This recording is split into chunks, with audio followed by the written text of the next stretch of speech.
So immediately after Netflix Avatar The Last Airbender got renewed for a second and third season, I went and rewatched the second season of the animated show, and now we're gonna have a rundown of some upgrades or improvements we need from Netflix for the second season, and then I'll share my opinion as a fan on stuff that it shouldn't mess up. But before we get into all that, please like this video and subscribe if you've not already.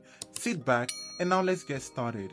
Now, I'm sure we can all agree that there are certain issues in the first season that we hope we don't see in the second season. And the biggest to me is the chemistry between the three main cast, that is Sokka, Katara, and Aang. Now, when I first watched the show, I thought their chemistry was okay until I started watching interviews of all of them together, and they seemed more comfortable with each other. Like Wendio had that sass that Katara was missing in the first season.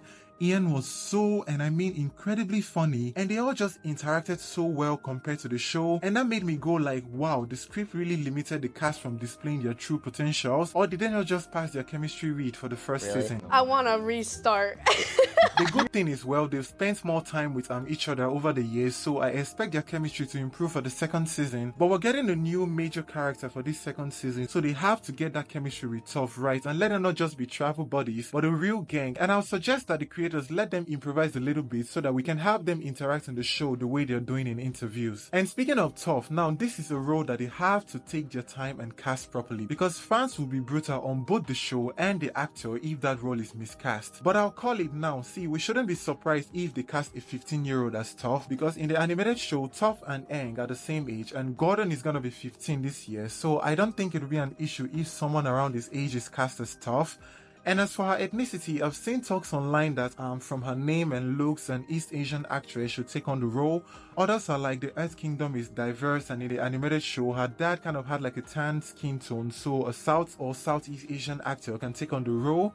And I'm over here like, what about the Western and Central Asian actors? Like, well, as for me, as long as they find an Asian actor that at least look like the character, and most importantly can embody the character so well, then I'm good to go. Another thing I want for this second season is more episodes, like at least 10 episodes for the season. And this is so that we can have filler episodes that will flesh out the story and make the show have a better pacing. I understand that for season 1, filler episodes like Imprisoned, The Great Divide, The Fortune Teller didn't really have a lot of weight, and so when they were cut, it didn't really affect the story. But there's something about the filler episodes in season 2, like they're so vital to the story. Take for instance Tales of Ba Sing Se, a combination of short stories that may appear simplistic, but deep down meant a lot for our characters. And the good thing about season 2 was that instead of having episodes that are like an adventure of the week, they're all connected in a way that if you take away one, I don't even know what that would look like. In fact, I'll be making a video real soon where we'll be going over the episodes in the second season to try and see which one will get fused together or removed by Netflix, so subscribe if you've not already so you don't miss that video when it drops. And also, character flaws, like I don't want them to shy away from this in the second season. I'm impressed with how they handled our villains for the first season, but for the good guys,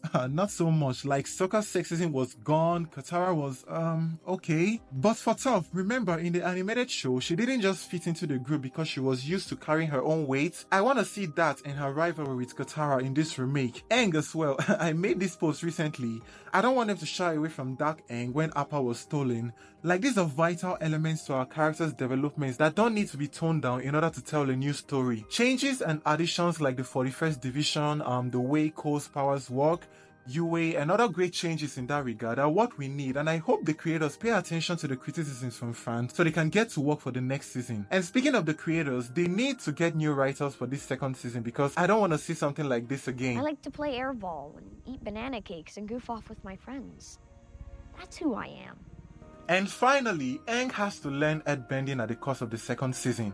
It made no sense that he didn't at least try to learn waterbending in the first season, and we can excuse that by saying, okay, they're having a time jump, he'll master waterbending at the North within that time frame. But if he doesn't learn airbending in the second season, then what excuse would they give us by the end of the season, because he was in a coma by the time the second season came to an end? So they better let our boy bend some rocks in this upcoming season, because this time a time jump for an excuse won't work. And that's why I think the second and third season will be filmed back to back, because Gordon especially is already aging out of his character. But it'll be okay if they film the second and third season for the whole of 2025 and then edit and release season 2 in say 2026, then season 3 in 2027, because the time jump won't work again, and this I feel is the best way forward. We'll continue this discussion when I have a rundown of the episodes in season 2 and how Netflix may structure the second season, but in the meantime, check out more of my videos on Avatar and I'll see you next time. Bye guys!